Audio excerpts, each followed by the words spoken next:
ನಮಸ್ಕಾರ. ಕರ್ನಾಟಕ ರಾಜ್ಯ ರೈತ ಪರ್ವ ರೈತ ಸಂಘ ಸಂಸ್ಥಾಪಕ ರಾಜ್ಯಾಧ್ಯಕ್ಷ ವಿಜಯಗೌಡ ಮಾತಾಡ್ತಾ ಇರೋದು.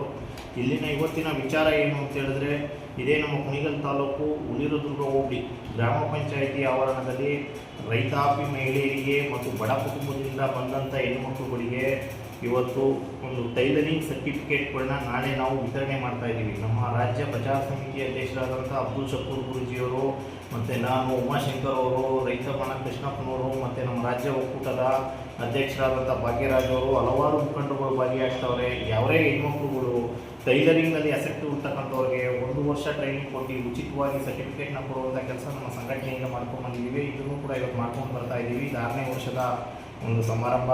ಹಾಗೆ ಇವತ್ತು ಇಲ್ಲಿ ಯಾರೇ ಹೆಣ್ಮಕ್ಳುಗಳು ಟೈಲರಿಂಗ್ ಆಸಕ್ತಿ ಉಳ್ಳುವಂಥವ್ರು ಬಂದು ನಾಳೆ ಅಲ್ಲಿ ನಮ್ಮ ಸಂಘಟನೆಯ ಕಾರ್ಯಕ್ರಮದಲ್ಲಿ ಭಾಗಿಯಾಗಿ ನೀವೆಲ್ಲರೂ ಕೂಡ ಏನು ಇವತ್ತು ಸಂಘಟನೆಯಲ್ಲಿ ಸರ್ಟಿಫಿಕೇಟ್ನ ತಗೊತಾರೋ ರೈತ ಮಹಿಳೆಯರು ಅಂಥವ್ರಿಗೆಲ್ಲರಿಗೂ ಕೂಡ ನಾವು ಧನ್ಯವಾದಗಳನ್ನ ಹೇಳ್ತಾ, ನೀವು ಕೂಡ ಭಾಗಿಯಾಗಿ ಮುಂದೆ ನಿಮಗೂ ಕೂಡ ಎಲ್ರಿಗೂ ಕೂಡ ಟ್ರೈನಿಂಗ್ ಕೊಡುವಂಥ ಒಂದು ಅವಕಾಶ ನಾವು ಕುಣಿಗಲ್ ತಾಲೂಕಿನಲ್ಲಿ ಮುಂದಿನ ದಿನಗಳಲ್ಲಿ ಮಾಡಬೇಕು ಅಂತ ಹೊಂಟಿದ್ದೀವಿ.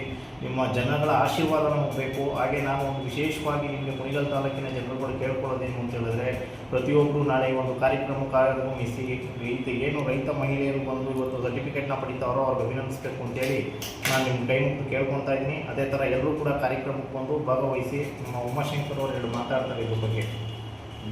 ಕರ್ನಾಟಕ ರಾಜ್ಯ ರೈತ ಪರ್ವ ರೈತ ಸಂಘ ರಾಜ್ಯಾಧ್ಯಕ್ಷ ಉಮಾಶಂಕರ್.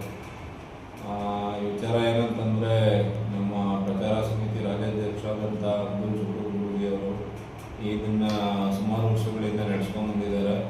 ಇದನ್ನು ಗುರುತಿಸಿ ಅವರಿಗೆ ಡಾಕ್ಟರೇಟ್ ನೀಡಿದೆ ಸರ್ಕಾರ. ಅವರ ಅಧ್ಯಕ್ಷತೆಯಲ್ಲಿ ಈ ಕಾರ್ಯಕ್ರಮ ನಡೀತಾ ಇದೆ. ಹಾಗೆ ರೈತ ಹುತಾತ್ಮ ದಿನಾಚರಣೆಯನ್ನು ಸಹಿತ ಅದೇ ವ್ಯಕ್ತಿನಲ್ಲಿ ಆಚರಣೆ ಮಾಡೋದಕ್ಕೆ ನಮ್ಮ ರೈತ ಮುಖಂಡರೆಲ್ಲರೂ ಸೇರಿ ಬರ್ತಿದ್ದಾರೆ. ಇನ್ನೊಂದೇನಂತಂದರೆ, ಈ ಹಳ್ಳಿಗಾಡಿನಲ್ಲಿ ಈಗ ಮಳೆ ಇಲ್ದಲೇ ಬರ ಇರೋಂಥ ಸಂದರ್ಭದಲ್ಲಿ ಎಲ್ಲರೂ ಒಂದು ಉದ್ಯೋಗ ಸೃಷ್ಟಿ ಮಾಡೋ ಅಂಥದ್ದು ಅದು ಆದಷ್ಟು ಒಳ್ಳೆಯ ಕೆಲಸ. ಅದು ನಮ್ಮ ಸಂಘಟನೆಯಿಂದ ಆಗ್ತಾ ಇದೆ. ಈ ವಿಚಾರಕ್ಕೆ ಎಲ್ಲರೂ ಕೈ ಜೋಡಿಸ್ಬೇಕು. ನಾಳೆ ಕಾರ್ಯಕ್ರಮಕ್ಕೆ ಎಲ್ಲರೂ ಬಂದು ಹಾರೈಸಬೇಕು.